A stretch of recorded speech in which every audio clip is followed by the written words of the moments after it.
गुजरात का एक शहीद का नाम बता दो आज तक के इतिहास में, हिंदुस्तान की पूरी हिस्टोरिक स्टोरी में एक गुजरात का बंदा बता दो कि वो शहीद हुआ बॉर्डर पे, एक बंदा बता दो गुजरात का। कैसे माने मोदी जी, 7 फेरे लेके, अग्नि को साक्षी मान के, 7 वचन देके जब जसोदा बहन के साथ में नहीं निभाए तो मैं उनके इन संकल्पों को, इन घोषणाओं को कैसे मान लूं। इस देश का जवान भी सरकार के खिलाफ खड़ा हुआ, किसान के साथ में खड़ा हुआ। कोई श्रीमान जी सरकार के बंदे नहीं, वो किसान के। कौन सा डांडी नोटबंदी से कुछ मिला, फायदा होगा, फलाना हो जाएगा, ढिकना हो जाएगा। 2 करोड़ रोजगार मिले, अच्छे दिन आए। हम लोगों ने तो अच्छे दिन लाने के लिए किया था। मुझे क्या पता था कि मुझे ये दिन देखने पड़ेंगे, सड़क पे आना पड़ेगा। और अगर मैं ये जानता पहले से कि हम लोग पहले से सड़क पे आते रहते तो ये संसद आवारा नहीं होती। सरकार हम लोगों से कि हम सरकार से। सरकार रवैया अब सुधार लेगी, नहीं सुधरेगी तो रवैया किसान सुधार देगा इस देश का। किसान इस देश में 72% है, किसानों ने तो बिठाया है, और वो तो 30%, 31%। आज आपको 13वां दिन है, अभी तो सरकार ने कोई, अब सरकार है, अब अंडाड़ी अम्मा ने खरीदी हुई है। आप जैसी मीडिया है, आप जैसी मीडिया जो है वो हमारा संदेश मोदी जी तक पहुंचा रही है। लेकिन कुछ गोदी मीडिया भी है जो हमारे किसानों को है ना, जो ये आंदोलन है ना, उसको ये कह रहे हैं कि ये भाड़े के हैं। तो किसानों को क्यों नहीं समझ पा रही सरकार, आखिर वजह क्या है? वजह उद्योगपतियों के हवाले है। सरकार जनता के हवाले कहाँ रही है? देखो ऐसा है एक्चुअल में, ये इस देश में इस साल 2 काम हुए बड़े बड़े। एक तो कोरोना आया, जो कोरोना के पीछे भी बड़ा गेम है बिजनेस का।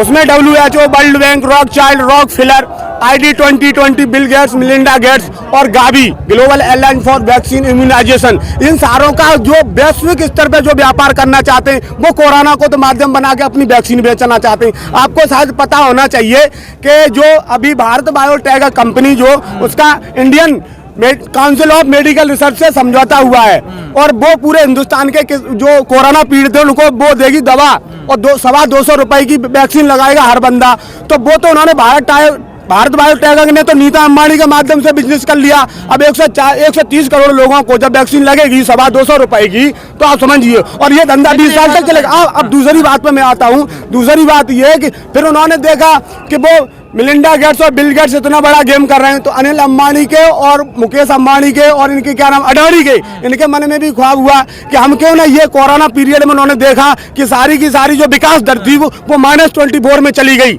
और केवल खेती किसानी का धंधा श्रीमान ऐसा रहा जो 3.5 प्लस पॉजिटिव प्लस में रहा। आप इतनी सारी बातें जानते हैं तो बाबा रामदेव क्यों कहने की आप ना समझ है जो सड़कों पर किसान है? बाबा रामदेव तो बाबा रामदेव का है, वो तो लाला रामदेव हो गए। अब यार बिजनेसमैन की क्या बात करते हो? धन्यवाद। आदमी यही चाहेगा कि मैं किसानों का प्रोडक्ट सस्ते में खरीद को महंगे में बेचूं।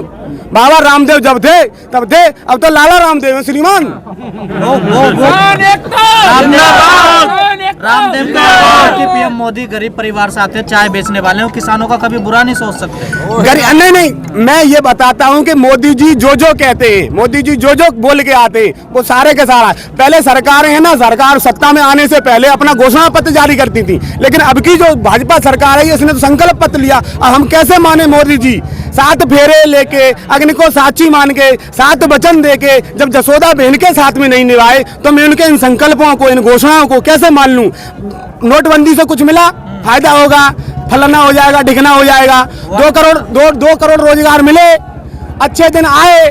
हम लोगों ने तो अच्छे दिन लाने के लिए किया था। मुझे क्या पता था कि मुझे ये दिन देखने पड़ेंगे, सड़क पे आना पड़ेगा। और अगर मैं ये जानता पहले से कि हम लोग पहले से सड़क पे आते रहते तो ये संसद आवारा नहीं होती। डॉक्टर लोहिया कहते थे कि संसद आवारा हो जाएगी कि सड़क सूनी हो जाएगी, और हम लोग अगर पहले से आते रहते तो न ये संसद आवारा होती, न मेरे देश के प्रधानमंत्री जी आवारा होते। संसद आवारा है, संसद आवारा दिख नहीं रहा आपको? जब किसी भी तरीके से जब कोई भी बहस होती है, संसद सत्र चलता है, उसमें कानून पारित होता है, विपक्ष को भी अपने सहयोग में सपोर्ट में खड़ा किया जाता है कि हम देश के लिए, देश की आवाम के लिए अच्छा कानून ला रहे हैं। जब श्रीमान हमारे लोगों का, विपक्ष का कोई सहयोग सपोर्ट नहीं लिया गया, किसी किसान कम्युनिटी के, फार्मर कम्युनिटी के बंदे से किसी से कोई चर्चा नहीं की गई, हिंदुस्तान के किसान से नहीं पूछा गया कि मैं आपके लिए कानून ला रहा हूं, तो फिर मैं कैसे मान लूं कि मेरा हितकारी है?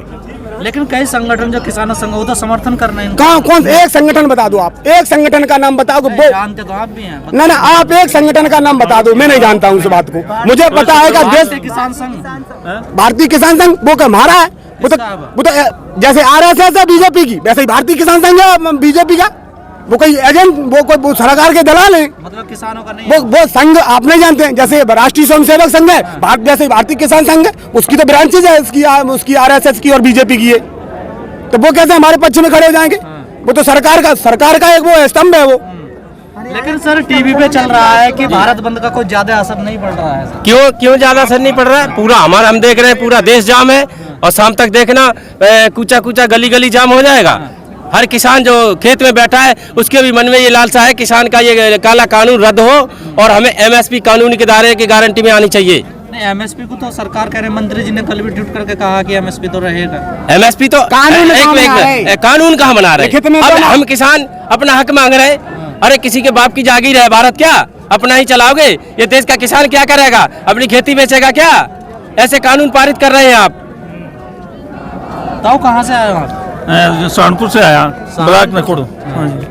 क्या लग रहा, कोई उम्मीद लग रही है सर? बता कोई उम्मीद तो ये लगे हम मानना पड़ेगा। आज नहीं मानना, कल मानना है, कल नहीं मानना, 8 दिन में मानना, महीने में मानना, 6 महीने में माननी पड़ेगी, बिल्कुल माननी पड़ेगी, बिल्कुल मना के छोड़ेंगे हम, बिल्कुल मना के छोड़ेंगे सड़कों पे। इस भी ज्यादा संख्या में आएंगे। लेकिन सर 13 दिन में तो नहीं लग रही कोई उम्मीद। नहीं 13 दिन है, 13 महीने भी लग सके, 13 महीने तक यहीं रहेंगे, सड़क पे रहेंगे। अभी पक्के मकान बनाएंगे, आपको क्या लगता है? जब सरकार पक्के मकान बना के दूंगा,